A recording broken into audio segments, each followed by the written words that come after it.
Hey, Jared. So I'm going to be doing these video feedback things for you for the next couple of assignments. Just make it a little bit easier what I'm trying to say. It's a lot faster to speak it than it is to write it out and try to make it clear. So we're just doing it this way. Let me know if you have any questions on it. All right. So starting with your general thing, first and foremost, you want to make sure you're always using the proper instars format. So you got the lines. That looks great. My dogs are barking hardcore in the background. I apologize. And that's good, but you also need to make sure that you add the authors, the editor, and that these are left, right. The abstract itself is left, right, justified. So that's just off the top. Now, second big thing, I can tell just by looking at this that this is a little too short. You're going to be shooting for about 350 words. This is about, 108, 120, somewhere in there. So keep that in mind. I read a lot of these, so I know how quickly they are. All right, let's start with the title. So an evaluation of artificial diets for cochlear macellaria. That's actually a pretty good title for this paper. You might want to be a little bit more specific about what we're doing. You want your title to be as specific as possible so that the right people read it. Okay, so you would say here maybe comparison of artificial diets for cochlear macellaria, something like that. But evaluation does work. Do remember, though, you always want to italicize the genus and species of an organism, and then right after that genus and species, put Diptera colon the family, so it'd be order family, and then put the author that first described this. I think this is Fabricus for cochlear macellaria, but you'll have to look that up. Okay, so just to finish that out there. Now, onto the abstract itself. Okay, so in the field of forensic entomology, you don't need to capitalize forensic entomology. It's not a proper noun, so leave that lowercase. Good. Spelling this out for the first time. You always want to full spell it out. The first time you do it is useful in indicator for postmortem stages. That's not quite the right way to say that, and this paper isn't specifically about the forensic use of cochlear macellaria. Instead, it's about how to rear macellaria without using animal tissue. So your first sentence should encapsulate that. You're starting to explain why macellaria is important, and that's great. And that's where you need to be, but you need to bring in actually why it's important. So in this case, go through that intro and through the discussion and see why the authors were saying they were important. It's going to be things like this is a pest in and of itself. It is useful for forensics, but it's also a stand-in for Cochlear omnivorax. So keep all of that in mind and put that up there. And then while rearing colonies of C. macellaria, again, remember to italicize every time. Using animal tissues and organs, the range and size of larvae is too large and may lead to an unstable population data. Okay, so unstable population data, that phrase doesn't make any sense. Be very specific in what you're saying. And overall, this sentence needs some work. You could just say animal tissues. If you read through a sentence and you find that you can drop out words without changing the meaning of that sentence, drop out the words. You want to simplify as much as possible.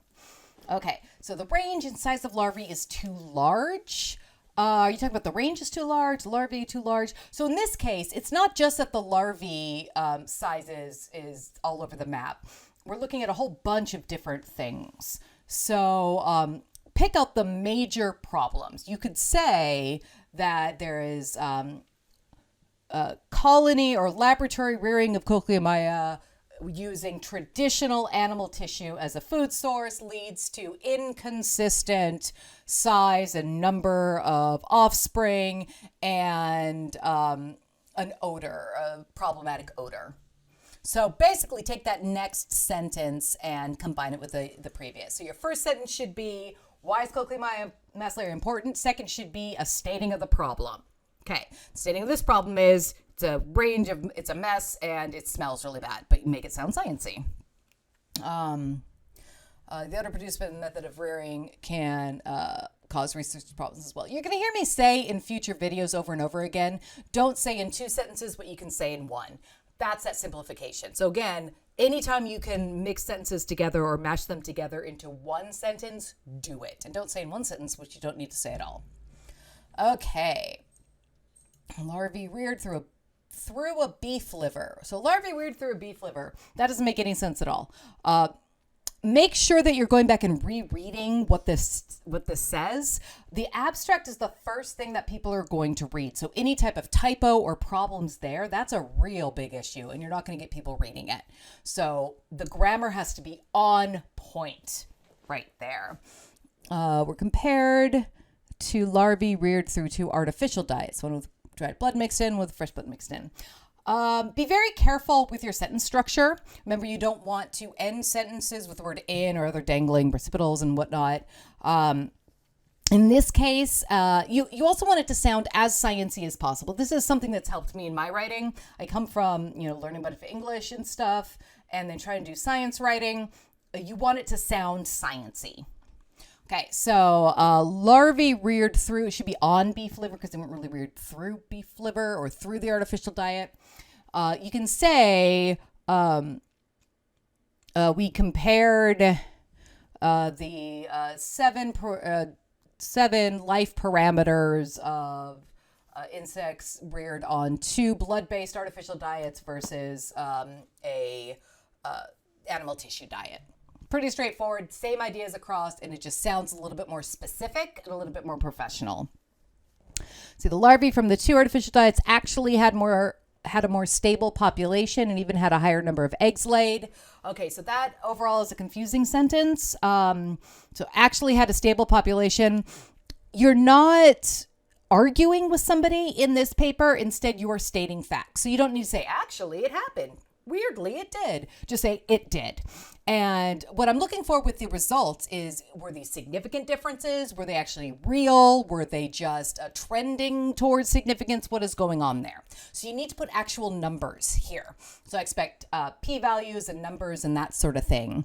And even had a higher number of eggs laid. Since you're just talking about the larvae don't lay the eggs. So you didn't mention previous that there were what life parameters are being tested. So add those previous, then give the results. Then you need probably 1 or 2 sentences of summary to finish this out. So there's some room for improvement here. You need to do some work on this. You've got the start. So just add a little bit more. Use some of those tips I gave you in the video on how to write titles and abstracts. Can't wait to see your intro. Let me know if you have any questions.